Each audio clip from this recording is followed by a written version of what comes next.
नमस्कार दोस्तों, आप सभी का हमारे चैनल में स्वागत है। आज की इस वीडियो में मैं आप सभी को धर्मराज जी की कहानी सुनाऊंगी। अगर वीडियो पसंद आए तो लाइक करें, चैनल को सब्सक्राइब करें और बेल आइकन ज़रूर दबाएं। तो चलिए बिना देरी के वीडियो शुरू करते हैं। एक बार की बात है, किसी गांव में एक बहुत ही भोली और धार्मिक बुढ़िया माई रहती थी। वह रोजाना नियम धर्म से पूजा पाठ और व्रत आदि किया करती थी। बुढ़िया प्रतिदिन दान पुण्य भी करती थी। एक दिन बुढ़िया माई का समय पूरा हो गया और भगवान के घर से यमदूत उसे लेने आ गए। बुढ़िया बिना किसी डर के यमदूतों के साथ चल पड़ी। चलते चलते रास्ते में एक बहुत गहरी और भयंकर नदी आई। इसका नाम वैतरणी था, जो खून और मवाद से भरी हुई थी। उस नदी को देखकर बुढ़िया माई डर गई और पानी में डूबने लगी। तभी यमदूतों ने उसने पूछा, माई, क्या तुमने अपने जीवन में कभी गोदान किया है? यह सुनकर बुढ़िया माई ने मन ही मन श्रद्धा से गौ माता का ध्यान किया। बुढ़िया के सच्चे मन और धर्म के प्रभाव से गौ माता वहीं प्रकट हो गई। बुढ़िया ने गौ माता की पूंछ पकड़ ली और आसानी से उस भयंकर नदी को पार कर लिया। नदी पार करने के बाद बुढ़िया माई आगे बढ़ी तो रास्ते में काले काले कुत्ते उसे खाने के लिए दौड़े। तब यमदूतों ने पूछा, माई, क्या तुमने कभी कुत्तों को रोटी डाली है? बुढ़िया माई ने कुत्ते की सेवा का स्मरण किया और कुत्ते शांत होकर चले गए। थोड़ी दूर और आगे चलने पर काले कौवे बुढ़िया माई को अपनी चोंच मारने लगे। तब यमदूतों ने कहा, क्या तुमने कभी ब्राह्मण की कन्या के सिर में तेल लगाया है या उसे दान दिया है? बुढ़िया माई ने मन ही मन ब्राह्मण कन्या को याद किया, जिससे कौवे उड़ गए। इस तरह से बुढ़िया माई ने सारे कष्ट पार करे और वह अंत में स्वर्ग के द्वार तक पहुंच गई। बुढ़िया माई को देखकर चित्रगुप्त जी ने यमराज जी से कहा, आप किसे लेकर आए हो? यमराज जी बोले कि बुढ़िया ने दान पुण्य तो बहुत किए हैं, लेकिन धर्मराज जी का कुछ नहीं किया, इसलिए आगे द्वार बंद हैं।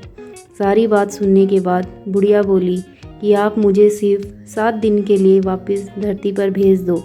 मैं धर्मराज जी का व्रत और उद्यापन करके वापस आ जाऊंगी। बुढ़िया माई वापस धरती पर अपने गांव आ गई और गांव वालों ने उसे भूतनी समझकर अपने दरवाजे बंद कर दिए। पर वह जब अपने घर गई तो उसके बहू बेटे भी दरवाजे बंद करके बैठ गए। बुढ़िया ने कहा कि मैं भूतनी नहीं हूँ, मैं तो धर्मराज जी की आज्ञा से वापस धरती पर 7 दिन के लिए आई हूँ। इन 7 दिनों में मैं धर्मराज जी का व्रत करूँगी और उद्यापन करूँगी, जिससे मुझे परलोक में जगह मिलेगी। बुढ़िया की बातों से आश्वस्त होकर बहू बेटे उसके लिए पूजा की सारी सामग्री एकत्रित करते हैं। लेकिन जब बुढ़िया कहानी कहती है तब वह हुंकारा नहीं भरते। इससे बुढ़िया फिर अपनी पड़ोसन को कहानी सुनाती है और वह हुंकारा भरती है। 7 दिन की पूजा, व्रत व उद्यापन के बाद धर्मराज जी बुढ़िया को लेने के लिए विमान भेजते हैं। स्वर्ग का विमान देख उसके बहू बेटों के साथ सारे गांव वाले भी स्वर्ग जाने को तैयार हो गए। बुढ़िया ने कहा कि तुम कहाँ तैयार हो रहे हो? मेरी कहानी तो केवल पड़ोसन ने सुनी है, इसलिए वही साथ जाएगी। सारे गांव वाले बुढ़िया से धर्मराज जी की कहानी सुनाने का आग्रह करते हैं। तब बुढ़िया उन्हें कहानी सुना देती है। कहानी सुनने के बाद सारे गांव वाले विमान में बैठकर स्वर्ग जाते हैं। तो धर्मराज जी कहते हैं, मैंने तो विमान केवल बुढ़िया को लाने को भेजा था। बुढ़िया माई कहती है कि हे धर्मराज, मैंने जो भी पुण्य किए हैं उसमें से आधा भाग आप गाँव वालों को दे दो। इस तरह से धर्मराज ने ग्रामवासियों को भी स्वर्ग में जगह दी। हे धर्मराज जी महाराज, जैसे आपने बुढ़िया के साथ सभी गांव वालों को भी स्वर्ग में जगह दी, उसी तरह से हमें भी देना। कहानी सुनकर हुकारा भरने वालों को भी देना, कहानी कहने वालों को भी देना। धर्मराज महाराज की जय, यमराज महाराज की जय। अब मैं आप सभी को पोपा बाई की कहानी सुनाऊंगी। किसी गांव में एक भाई बहन रहते थे। भाई की शादी हो गई थी, लेकिन उसकी बहन की शादी नहीं हुई थी। बहन का नाम पोपा बाई था। पोपा बाई हमेशा व्रत और नियम करती थी। एक दिन उसके भाई भाभी ने उससे शादी के लिए कहा, तब उसने शादी के लिए मना कर दिया। उसने अपने भाई भाभी से कहा, मुझे गांव के बाहर एक झोपड़ी बनवा दो, मैं उसी में रह लूँगी और गांव वालों की गायें चरा कर अपना पेट भर लूँगी। इसी तरह बहुत दिन बीत गए।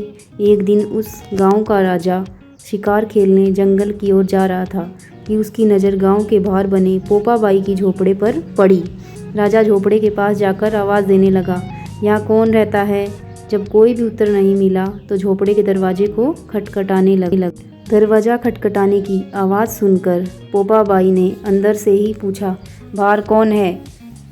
बार बार दरवाज़ा क्यों खटखटा रहे हो? क्या काम है? तब राजा ने उत्तर दिया, मैं इस देश का राजा हूँ, मैं तुम्हारे साथ विवाह करना चाहता हूँ। पोपाबाई ने कहा, अपने महल को लौट जाओ, मैं पराये पुरुष का मुख भी नहीं देखती। लेकिन अहंकारी राजा ने उसकी बात पर ध्यान नहीं दिया और बलपूर्वक पोपाबाई को उठाकर अपने घोड़े पर बैठाकर महल की ओर ले गया।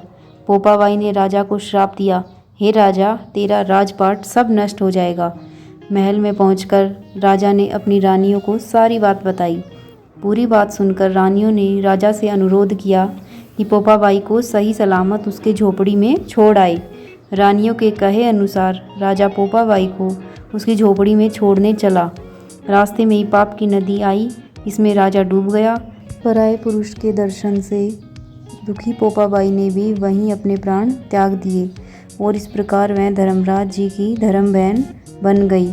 वहाँ धर्मराज जी ने उन्हें स्वर्ग का राज दिया। इसलिए कहते हैं, राज है पोपाबाई का, लेखा लेखी राई राई का। बोलो पोपाबाई की जय जय।